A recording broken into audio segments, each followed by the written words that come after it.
నమస్తే, welcome to Sakshi sports. నేను మీ కృష్ణబాల.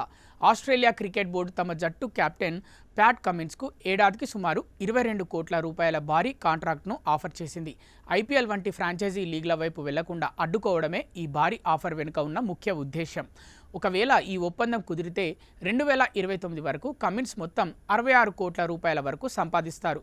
రాబోయే ఏడాదిలో ఆస్ట్రేలియా ఏకంగా 21 టెస్టు మ్యాచ్లు ఆడాల్సి ఉన్నందున కమిన్స్పై పెరిగే భారాన్ని దృష్టిలో ఉంచుకొని ఈ డీల్ను ప్రతిపాదించారు.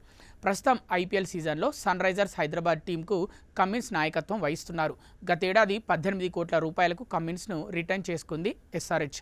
అతని సారథ్యంలో సన్ రైజర్స్ 2024లో ఫైనల్కు చేరుకోవడమే కాకుండా ఈ ఏడాది కూడా పాయింట్ల పట్టికలో అగ్రస్థానంలో కొనసాగుతూ అద్భుతమైన ప్రదర్శన చేస్తోంది. క్రికెట్ ఆస్ట్రేలియాతో ఒకవేళ ఈ ఒప్పందం జరిగితే ప్యాట్ కమిన్స్ మ్యాచ్లు ఆడినా ఆడలేకపోయినా ఆయనకు వచ్చే భారీ ఆదాయానికి ఎటువంటి డోకా ఉండదు. వెన్నుగాయం వల్ల ఈ సీజన్ ఐపీఎల్లో మొదటి 7 మ్యాచ్లకు దూరమైన తిరిగి వచ్చాక ప్యాట్ కమిన్స్ బాల్తో అద్భుతంగా రాణిస్తున్నాడు. 32 ఏళ్ల ఈ ఫాస్ట్ బౌలర్ తన అద్భుతమైన ఫామ్తో ఆరెంజ్ ఆర్మీని విజయపదంలో నడిపిస్తున్నాడు. ముఖ్యంగా పవర్ ప్లేలో బౌలింగ్ చేసే విధానం అందరినీ ఆకట్టుకుంటోంది.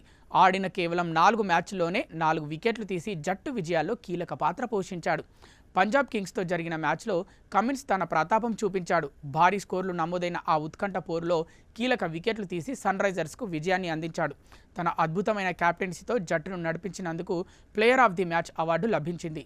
అటు దేశం తరఫున ఇటు ఐపీఎల్లోనూ అదరగొడుతున్న కమిన్స్ను వదులుకోవడం ఇష్టం లేక ఆస్ట్రేలియా క్రికెట్ బోర్డు ఆయనకు ఈ భారీ ఆఫర్ను ప్రకటించింది.